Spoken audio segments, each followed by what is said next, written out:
Hey guys, what's up? I haven't done a reading or a video or anything in a really long time, except for like funny filter ones and all that. So I'm gonna do a collective reading and just see what's going on with everybody. See if there's anything anybody. Oh, I'm just starting this up. Hold on a second. Yeah. I feel like there's a choice that needs to be made, like a decision. And you're trying to use the best discernment that you can.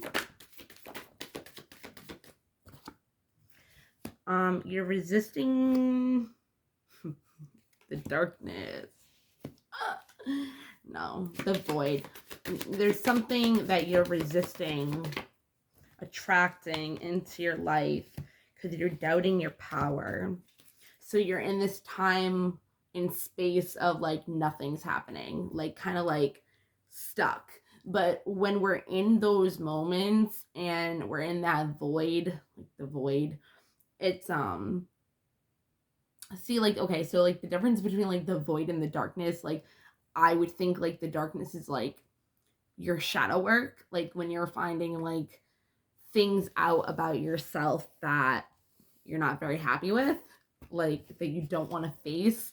And because of that, it's resisting you to be able to attract and use your power to not get out of the void, because the void, the dark moon, yeah, it's the void is good for us actually when nothing's going on. Oh, it's number one too.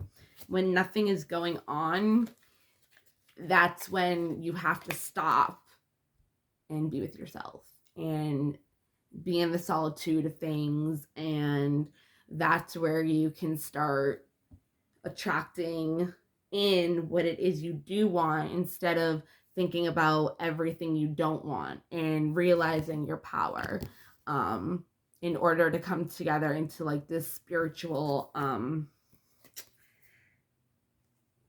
path. But the void is helping you blossom right now. You are learning something from it, and you are protected, or you feel protected already. You're doing this out of your free will. You're making decisions on boundaries. This has something to do with your soul contract as well. Something popped out, but there it is. Yeah. There's something that needs to be released and let go in your life. I think that's what you're resisting, but you're realizing it in your void right now. Whoa, whoa, whoa. You're learning how to balance everything out right now and being ready for the unknown and the unexpected, working on your fears and the darkness. I knew that was going to come out. So in this void, you're working with your shadow, right? Our shadow is the things that we do not like about ourselves, that we are sometimes unconscious about. We don't even really know that we are acting a certain type of way because we've done it for so long, and they're unconscious programmings of our childhood when we weren't really, we were kids, and they're outdated programs of how we did things in order to make ourselves feel safe. You know what I mean? So like I used to, when I would feel hurt, I would get angry and I'd be mean. And because angry is a secondary emotion, like something always triggers the anger. It's not like you just get angry. It's like something, some other emotion makes you angry. It's just secondary emotion. So in this darkness, there's something that you're blossoming into realizing your power and protecting your energy, and psychic protection, psychic what's it called, attack.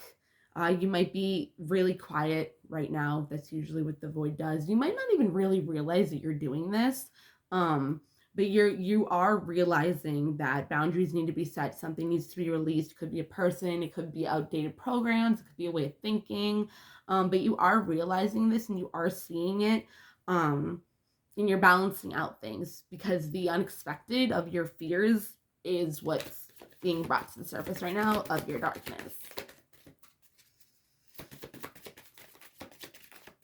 which is number 40, which in numerology would be number 4, which is about stability.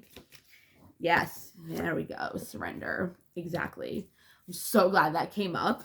I'm so glad, because I was going to say, like, when you do the boundaries and realize there's something that needs to be released, that's when you come into the balance of, crap.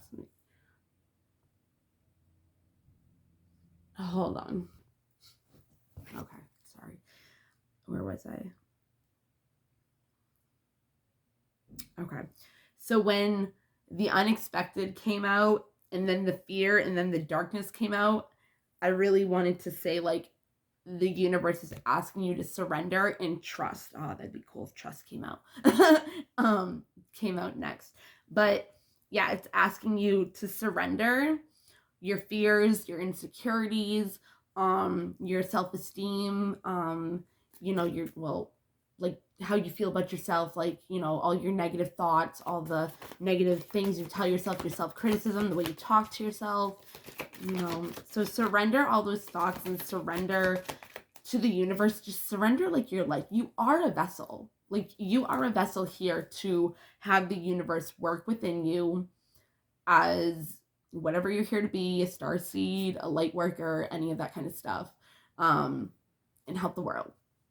So when you're here, you're supposed to surrender yourself. You're supposed to surrender your life and do whatever it is that you're told to do, or your intuition brings you to do. And that's a skill that you need to work on doing. You know what I mean? Like, learning what voice in your head is you, the devil, or some negative entity, or God, or higher power, your higher self, like the divine you. Because that's what we are. We're all divine children of an extension of unconditional love.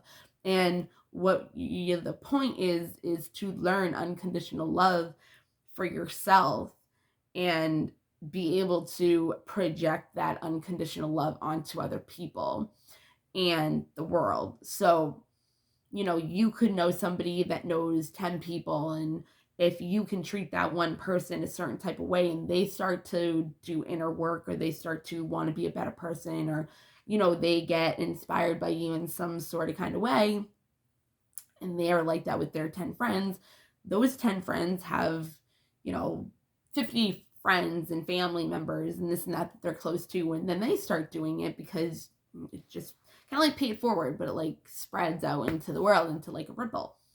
So surrendering is pretty much giving God, or a higher self, the universe, source, you, pretty much.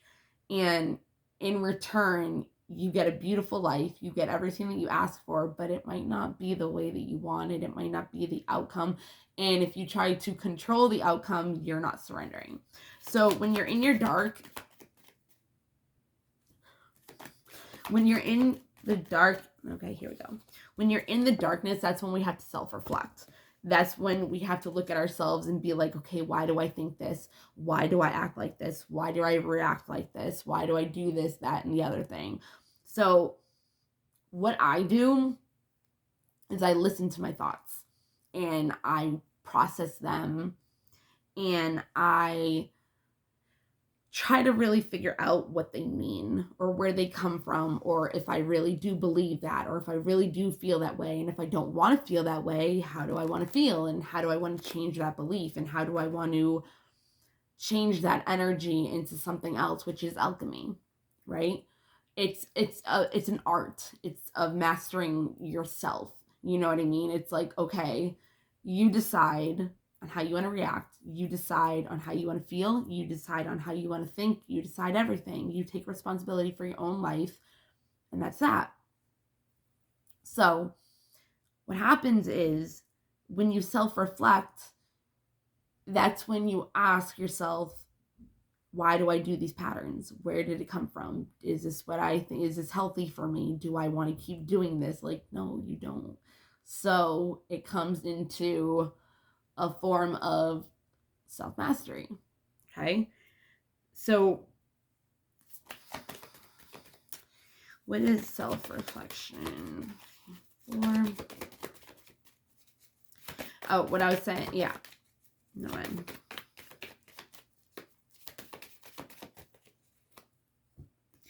yeah, because you have the wisdom within you to be able to figure out this self-reflection. And you have the resilience and the preciseness to, if that's even a word, to want to keep going, you know?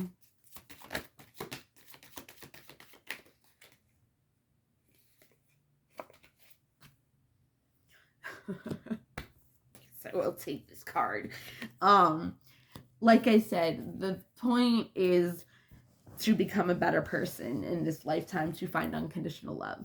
So when you're purifying yourself, it's really purifying those negative parts of you and finding your sovereignty. You like your light, your goddess energy, the long ingenuity. I don't even know. Yeah, the discernment between what is not good and bad, because honestly, like, everything, we've made this world a duality, whatever kind of world, and it's really a singular world. So it's like there's no good and bad, there's no up and down, there's no a cross in between, cross and whatever, left and right. Like, everything is one, conscious, everything is one. So it's hard to bring that into fruition when you don't understand that. It's really hard to live in a singularity kind of world. It really is. I've tried it. It's weird. But bringing the discernment into play will bring things into fruition easier. Especially with doing the surrendering through your darkness and through the fears and letting the unexpected happen, nourishing yourself through your self-love, and really just going for it, really just being in the moment and learning how to be in the present moment right now is like a big thing. I realized, because if you live in the past, it's not really, you're living in the past, you're not brightening your future and all that. And if you self-love, I knew it, that's why I even said self-love, because I knew the card was coming up. Okay. Ooh. Self-love is going to bring abundance in taking action in this releasing of the hunger that you have of assessing and of having the focus of the things that bring you pleasure and you see the beauty in. Have the patience. Okay, in your action, I'm going to take the masculine out of this, actually, because I don't want it to be about releasing a masculine. It could be a girl, a boy, a boyfriend, a girlfriend. It could be a person in your life, but we're not going to use the masculine in this, because this isn't about the masculine, and it could be masculine energies, but I just don't want to use the masculine. I don't want it to be, no, so we're not doing that. So the patience that you're going to be learning during this time of learning to be in the present moment, which is 36 of the number on this, which is 9, which is pretty much almost being at a cycle or wish fulfillment, is going to bring you a lot of gratitude into trusting the universe, having faith in the creation that you're bringing within your path, which is going to bring a lot of change and growth for new beginnings, to extremes of happiness and acceptance of what is in your life, what you bring into your life, accepting the fact that you are responsible for your life. So anything that happens in your life, you are attracting with your thoughts and beliefs. You're allowing into your life. If it's not something that you want in your life, then don't let it. You have the free will to set up boundaries and protect yourself, okay? You are protected. Like, you're always protected. If you have something that you're trying to do right now, protect it. Don't tell anybody about it. Like, because when we tell people about things, it can end up blowing up in our face. They can put their own negative projections onto it. But a lot of it, like my mom, she's a very negative person, but I don't think she really means to be. It's just the trauma that she's been through and the age group that she's in, the baby boomers, whatever. All they do is watch the news. The news is the worst thing that you can watch. I hate the news. I never watch the news ever. Anyways, never. So she's very negative. So I'll tell her something and she'll be like, no, blah, blah, blah. Like saying like it's not possible. And I'm like, why would you say that? Like, this is why I don't tell you anything. Like, no. But it's sad. Oh, my nose ring fell out. I forgot about that. But it's sad because it's like, why are you projecting your negativity onto my dreams? Like, that's what people do to their kids. Like, they'll be like, oh, I want to be a fireman. And then the mom or something or the dad will be like, nah, you can never do that. Bitch, what? Why would you say that to your kid? It's crazy to me. I tell my kid that he can live out his dreams and I'll make it happen for him. Like, no. But yeah, so that was a cool reading for the collective. I like that. So you guys have a great rest of your night. It's like, I don't even know what time it is right now. It's still early. It's like 8 or something. But I'm going to go find a show with my kid and I'm going to go have a good night. So I hope you guys do as well. Okay. Bye, guys.